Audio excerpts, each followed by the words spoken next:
Quero saudar a todos que nos assistem em nome de Jesus. Estamos a iniciar mais uma live, partilhar a palavra de Deus, mais um vídeo, partilhar a palavra de Deus como nós de costume temos feito. E realmente o nosso grande tema aqui é descida do Espírito Santo. Descida do Espírito Santo. Do Espírito Santo. Como advento do Espírito Santo. Aqui nós vamos falar vamos ler essa palavra que está em João, capítulo 7, versículo 38. Eu passo a ler. Quem crer em mim, como diz a Escritura, do seu interior fluirão rios de águas vivas. 39. Ele estava se referindo ao Espírito que mais tarde receberiam os que nele crescem.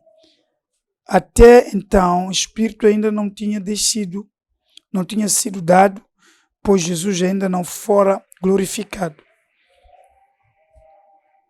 Ouvindo as suas palavras, alguns dentre o povo disseram: certamente este homem é um profeta. Outros disseram: ele é o Cristo. Ainda outros perguntaram: como pode o Cristo vir da Galileia? A Escritura não diz que Cristo virá da descendência de Davi, da cidade de Belém, onde viveu Davi. Assim, o povo ficou dividido por causa de Jesus. Alguns queriam prendê-lo, mas ninguém lhe pôs as mãos. Esta é a palavra de Deus. O versículo 37 nos diz que no último e mais importante dia da festa, Jesus levantou-se e disse em alta voz: se alguém tem sede, venha a mim e beba. A festa referida aqui era a festa das cabanas, que lembra Israel a travessia, portanto, o tempo em que eles não tinham terra própria e estavam a atravessar o deserto, então viviam em cabanas. O Senhor faz questão, na tradição dos judeus, de que as festas fundamentais que lembram a própria história do resgate seja memorizada de geração em geração. E começou, desde aquele tempo, a haver festas que marcavam esses momentos para a lembrança de Israel. Por exemplo, esta era a festa das cabanas, foi um dia importante da festa das cabanas, que lembrava que eles foram escravos no Egito. Deus queria que o seu povo sempre tivesse isso em mente para não torturar os escravos que fossem morar com eles durante toda a jornada da vida terrena. Então, Israel tinha esta obrigação. E Jesus levantou nesse grande dia, exatamente na festa das cabanas, e falou isto que está no 38. Quem crer em mim, como diz a Escritura, do seu interior fluirão rios de água viva. Esta era um advento, falava a pensar no derramamento do Espírito Santo que havia de acontecer. Como diz o 39, ele estava se referindo ao Espírito que mais tarde receberiam os que nele crescem. Até então o Espírito ainda não tinha sido dado, pois Jesus ainda não fora glorificado. E eu queria falar exatamente deste valor, a importância que tem o Espírito Santo na vida do cristão. Porque realmente o cristianismo que se pratica, até precisamente esse dia em alguns lugares, isenta a presença do Espírito Santo na vida do crente. Na verdade, temos até muitas igrejas que não dizem nada, portanto, da presença do Espírito na vida dos crentes. Parece que os crentes são guiados pelas cerimônias, não é? Dogmas dessas religiões onde eles pertencem. Mas é fundamental, a igreja de Cristo, ela deve ter crentes recheados, cheios do Espírito Santo. E é fundamental o enchimento pelo Espírito Santo. A salvação é uma virtude muito boa, mas a salvação sem o derramamento do Espírito Santo no crente, ele priva este crente de usufruir das bênçãos, não é, abraâmicas, porque o Espírito Santo é uma das promessas de Abraão, não é? Quando Deus dizia, serão benditas todas as famílias da terra, não é? De ti, da tua descendência, serão benditas todas as famílias da terra. Esta promessa incluía, quando nós lemos o livro de Gálatas, está muito bem claro, referia-se ao derramamento do Espírito Santo, que viria depois, não é? Depois da glorificação de Cristo. Ele aqui diz, o 39, ele estava se referindo ao Espírito Santo, que mais tarde, ao Espírito, aliás, que mais tarde seria mais tarde receberiam os que nele creem. Até então, o Espírito ainda não tinha sido dado, pois Jesus ainda não fora glorificado. Ouvindo as suas palavras, alguns dentre o povo disseram, certamente este homem é o profeta. Portanto, os profetas naquele tempo, neste tempo que está a acontecer, a mentalidade dos judeus acerca dos profetas era espécie de videntes, que eles proferiam o futuro. Portanto, eles podiam ver o futuro e falar. Então, realmente, quando ele diz que é profeta, é porque este assunto do Espírito já era tratado no meio do povo judeu. E realmente aqui, claramente, Jesus estava a repisar esse assunto. Então, os que tinham algum entendimento acreditaram que este homem é o profeta. Jesus, na verdade, é também um profeta. Moisés, depois de terminar a sua carreira terrena, não é, o seu ministério, ele diz que Deus levantaria no meio dos seus irmãos um profeta como ele, Moisés. A este profeta deviam ouvir. Era menção, era uma referência a Cristo. Então, existem muitas ligações. As palavras que o Cristo falava, o Senhor Jesus falava, tinha muitas ligações com as profecias do Velho Testamento. E aqueles que estavam lá escutando o que Jesus falava, eles comparavam com as profecias do Antigo Testamento e entendiam que realmente ela era um profeta. Não era um profeta. O 41 diz, outros disseram, ele é o Cristo.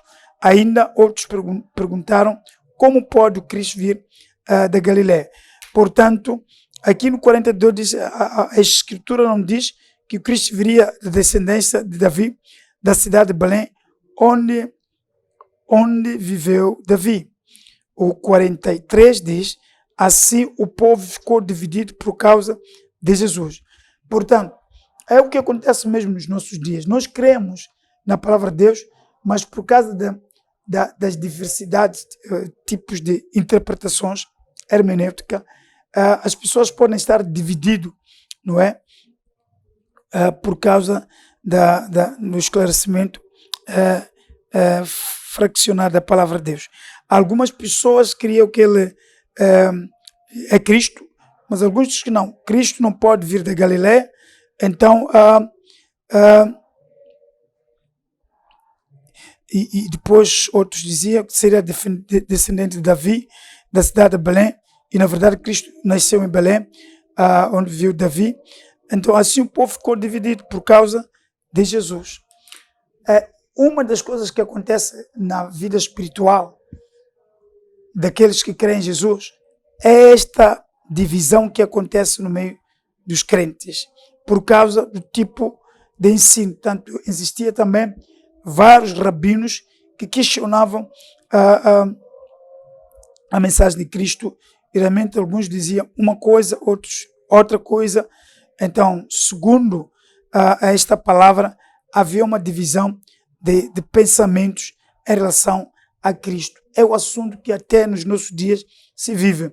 Muitas pessoas têm problema em relação à vida de Cristo, à palavra de Cristo, à própria mensagem dos evangelhos. Tem muitas questões que são levantadas nos nossos dias. Essas questões suscitam até dúvidas daqueles que até já são crentes há muito tempo, porque cessaram às vezes de vasculhar as Escrituras, não é? Para verificar se realmente a verdade é assim. Há necessidade de voltarmos às Escrituras, revermos as Escrituras e ouvirmos a Escritura e vermos também toda a, toda a interpretação que nos dispõe e depois averiguar o que é puramente verdade. Porque existe também muitos falsos intérpretes nos nossos dias. As pessoas que costumavam ouvir com frequência a verdade cessaram de ouvir, e realmente isso cria algumas dúvidas. Parece que o evangelho que é pregado agora é diferente do anterior, porque as pessoas cessaram de investigar, de ler.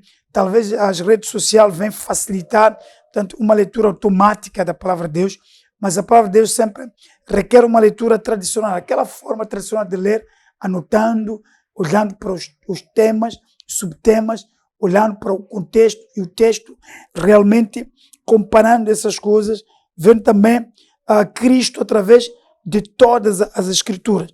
Ver Cristo através de todas as Escrituras. Então, ele aqui fala da descida do Espírito Santo, que é fundamental para o cristão.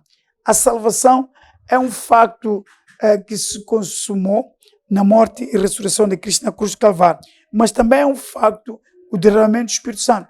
A própria palavra de Deus, quando lemos em Atos 2, nós vimos ali o ato inicial do derramamento do Espírito Santo, o cumprimento, talvez parcial ou completa, desta mensagem que aqui Cristo está a falar. Quando falava de rios de água vivas, ou melhor, 38, quem crer em mim, como diz a Escritura, do seu interior fluirá rios de água viva, estava a referir à descida do Espírito Santo. Então, o versículo 39 esclarece isso, que estava a referir a isso.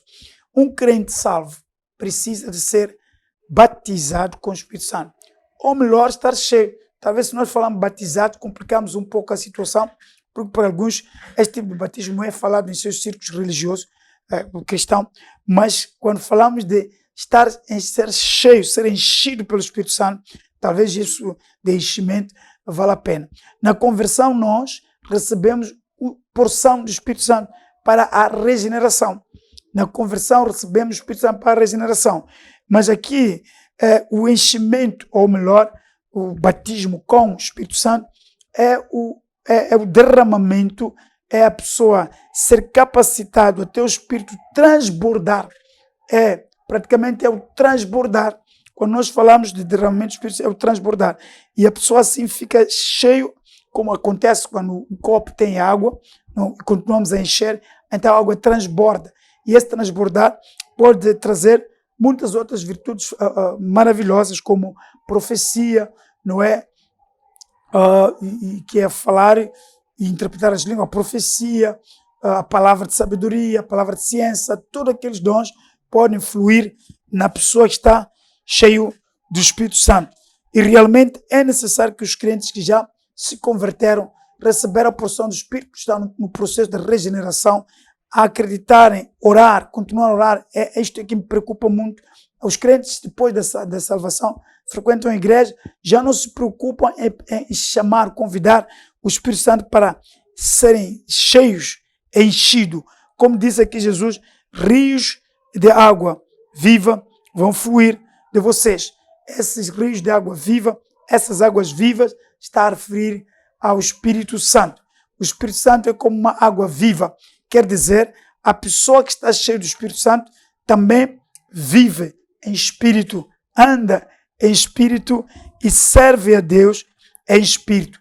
Estamos a ter necessidade agora de igrejas que andam no espírito, servem a Deus no espírito, não na carne.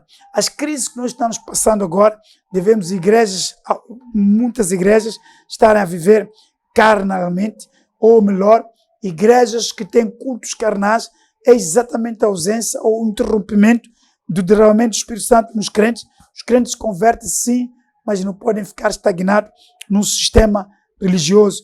Eles devem ser pedras vivas, como diz Pedro, pedras vivas.